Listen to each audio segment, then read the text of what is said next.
Hello viewers, দেশ ও প্রবাস থেকে কালো জাদু তন্ত্রমন্ত্র এসকে চ্যানেলটি এই মুহূর্তে যারা দেখছেন সকলকে জানাই আন্তরিক প্রীতি ও শুভেচ্ছা।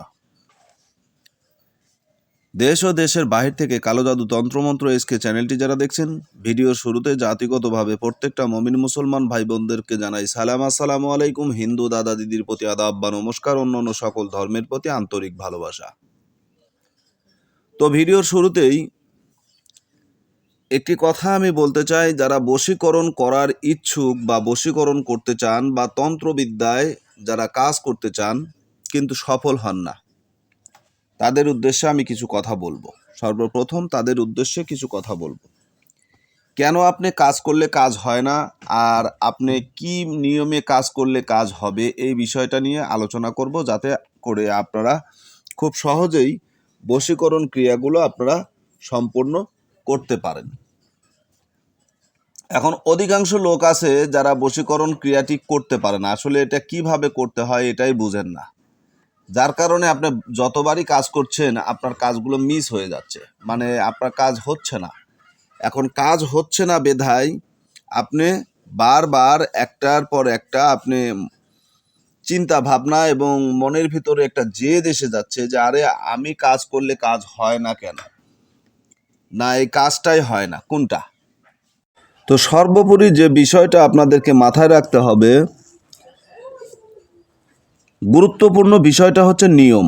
নিয়ম ছাড়া কোনো কিছু চলে না। তো প্রথম যারা বশীকরণ করতেছেন, যারা প্রথম অবস্থায় কাজ করছেন, আসলে বশীকরণ কি এই বিষয়টাই আপনারা বুঝেন না। তো এই বিষয়টা বোঝার জন্য আপনাকে যে কাজটা করতে হবে, বশীকরণ কিভাবে হয় এই নিয়মের ভিডিও দেওয়া আছে, সেই ভিডিওগুলো আপনারা দেখে নেবেন। কিভাবে বশীকরণ করা যায় এ টু জেড, বশীকরণ তাবিজ কখন লিখতে হয়, বশীকরণ ক্রিয়াগুলো কখন সম্পন্ন করতে হয়, প্রত্যেকটা ভিডিও আমার চ্যানেলে দেওয়া আছে। তবে ওটা কালো জাদু তন্ত্রমন্ত্র চ্যানেল নয়, ওটা হচ্ছে তন্ত্রমন্ত্র এসকে চ্যানেল।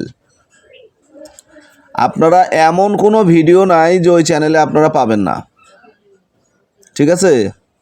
আমি ওই চ্যানেলে অনেকগুলো ভিডিও দিয়ে রেখেছি, আপনারা ওই চ্যানেলে, যেহেতু আমি ওই চ্যানেলটা আর চালাচ্ছি না, কারণ আমার জিমেল যে কোনোভাবেই হোক আমার জিমেলটা হারিয়ে ফেলেছি, মনে ছিল না, যার কারণে আমি ওই চ্যানেলে আর ভিডিও দিতে পারি না, আপলোড করতে পারি না। তো যাই হোক, তন্ত্র মন্ত্র এসকে চ্যানেল বাংলায় লিখবেন, লেখার পরে ওই চ্যানেলে আপনি তাবিজ জাগ্রত করা, শ্মশান জাগ্রত করা, কবর জাগ্রত করা, বশীকরণ তাবিজ জাগ্রত করা, বিচ্ছেদের তাবিজ কখন লিখতে হয়, বশীকরণ তাবিজ কখন লিখতে হয়, এ টু জেড ভিডিও দেওয়া আছে। আর আমি যদি এটা বলতে যাই এখন, এই ভিডিওটা অনেক দীর্ঘ এবং লম্বা হয়ে যাবে। তো যাই হোক, আপনাদের সামনে যে বিষয়টা নিয়ে আমি কথা বলতেছি, এটা হচ্ছে বশীকরণ। এটা বশীকরণ মহাকালী চালান করে, কবিতর চালান দিয়ে মানুষকে নিয়ে আসা, নারীকে নিয়ে আসা, পছন্দের নারীকে আপনার কাছে নিয়ে আসার জন্য এটা হচ্ছে কালী চালান মন্ত্র, মহাকালী বশীকরণ, ঠিক আছে। এই বশীকরণটার নাম হচ্ছে মহাকালী বশীকরণ। তো এটা কবুতর চালান, কালী মন্ত্র, এই তিনটা নামে এই মন্ত্রটা বৈশিষ্ট্য। এখন এই তাবিজটা আপনি কিভাবে লিখবেন, এই বশীকরণ ক্রিয়াটা আপনারা কিভাবে করবেন, আমি এটার সম্পর্কে আলোচনা করি, ঠিক আছে। এটা আপনাদেরকে আমি পরিপূর্ণ বোঝাই।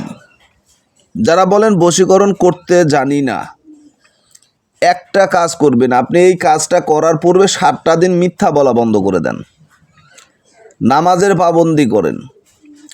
অন্য ধর্ম অবলম্বী যারা আছে তারা আপনার ধর্ম অনুসারে আপনারা চলাফেরা করেন। মানুষের কাছে অযথা কথাগুলো বলবেন না, অহেতু যে কথাগুলো মানে প্রয়োজন নাই তারপরে বলেন না, তারা বলবেন না। তো যাই হোক, আমি আপনাদেরকে মন্ত্রটা দেখাই এবং যে নকশাটা দেখালাম এটা কিভাবে আপনারা ব্যবহার করবেন এ বিষয়ে সরাসরি আপনাদেরকে আমি নিয়মটা দেখাই। প্রথমত উপরের নকশাটি ভোজপত্রে আরকে গোলাপ জল দ্বারা লিখে নিজ বাহুতে ধারণ করতে হবে, ঠিক আছে। প্রথমত আরকে গোলাপ জল দ্বারা উপরের যে নকশাটা আপনাদেরকে ইতিপূর্বে যে নকশাটা দেখালাম, ওই নকশাটা অঙ্কন করে নিজের শরীরে ধারণ করতে হবে, পুরুষ ডান হাতে। ঠিক আছে, এটা কিন্তু নারী বশীকরণ, যত দূরে থাকুক এই বশীকরণ করতে পারবেন। এটাকে কবুতর চালান বশীকরণ বলা হয়। তো যাই হোক, নিজের শরীরে ধারণ করবেন।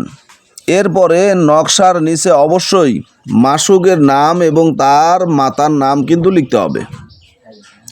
তারপর রক্তজবা ফুল দিয়া একটি আসন সাজাতে হবে, বানাইয়া তার উপরে এই যে উড়ন্ত একটি কবুতর, জালালি কবুতর যেটাকে বলা হয়, অথবা সাদা রঙের কবুতর, এক কালারের কবুতর নেবেন, সাদা নেবেন।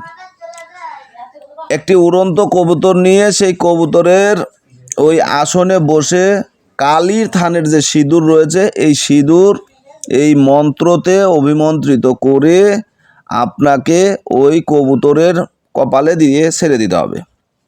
ঠিক আছে, এই সিঁদুরটা হতে হবে কালীর থানের সিঁদুর, অথবা কালীর কপালের সিঁদুর, অথবা কালীর জিহ্বার সিঁদুর। এই সিঁদুর হবে, এই সিঁদুর দিবেন, কাজ করবেন, সঙ্গে সঙ্গে কাজ হবে। আর এই সিঁদুর ব্যতীত যদি কাজ করেন, বাজারের সিঁদুর দিয়ে কালীর যে সিঁদুর, বলবেন যে কালী মাতার যে সিঁদুরটা আছে সেই সিঁদুরটা আমাকে দিন, ওই সিঁদুরে কাজ হবে, কিন্তু ওই রকম কাজ হবে না, কাজ হবে, দেরি হবে। তো দেওয়ার পরে কবুতরের কপালে নাক থেকে শুরু করে, কবুতরের নাক থেকে শুরু করে মাথা পর্যন্ত টান দিবেন। ঠিক আছে, নিচ থেকে টান দিবেন, অর্থাৎ নাকের উপর থেকে টান দিবেন। দেওয়ার পরে এই যে মন্ত্রটা আপনাকে পড়তে হবে। সিঁদুর দেওয়ার পরে এই মন্ত্রটা আপনি পড়বেন, আর এই সিঁদুরের 3টা টান দিবেন। 3বার মন্ত্র পড়বেন, 3টা টান দিবেন।